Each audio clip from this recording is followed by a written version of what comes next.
الحمد لله نحمده ونستعينه ونستغفره ونؤمن به ونتوكل عليه ونعوذ بالله من شرور أنفسنا ومن سيئات أعمالنا من يهده الله فلا مضل له ومن يضلله فلا هادي له ونشهد أن لا إله إلا الله وحده لا شريك له ولا نظير له ولا مثل له ولا مثال له ولا وزير له ولا مقارن له ولا مكاظم له ولا مداني له ولا مضارع له ولا جلد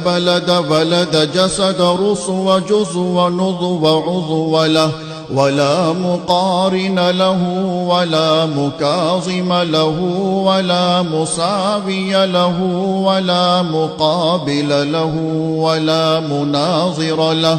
ثم نشهد أن لا إله إلا الله وحدة السبحان ووحدة الرحمن ووحدة الإعلان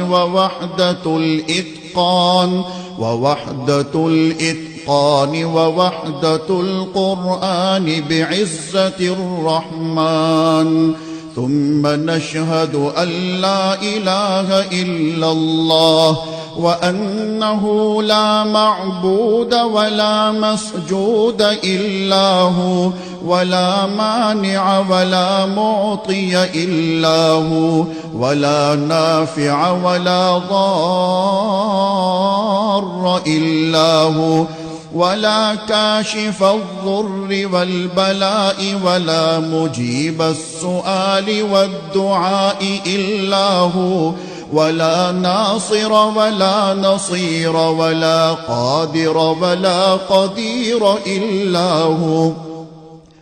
ثم نشهد أن سيدنا وسندنا ونبينا ومولانا مؤيدنا مخدومنا منظومنا معصومنا مقسومنا مقصودنا أجدر الخلق جديرنا أعظم الخلق وأشرف الخلق وأحسن الخلق وأجمل الخلق وأكمل الخلق وأنور الخلق من الحسن والصدارة والولاية والحكاية والعناية والهداية والأمانة والإمامة أعلانا وأجلانا وأتقانا وأزهدنا وأرفقنا وأنورنا وأخترنا وأكبرنا أحمر أنور أجدر أطفل أوثق أنور أجمل أكمل له ثم نشهد أن سيدنا وسندنا وشفيعنا وشفيقنا خاتم الأنبياء والمرسلين وأفضل الخلائق سيد الأولين والآخرين أحمد الأنبياء محمدا عبده ورسوله الذي أرسله إلى الناس كافة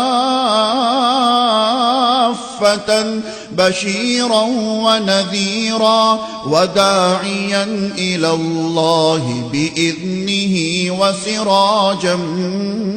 منيرا وصلى الله تعالى على محمد المصطفى والمرتقى والمجتبى وعلى آله وأصحابه وأزواجه وأتباعه أجمعين إلى يوم الدين. أما بعد فأعوذ بالله من الشيطان الرجيم. بسم الله الرحمن الرحيم. وما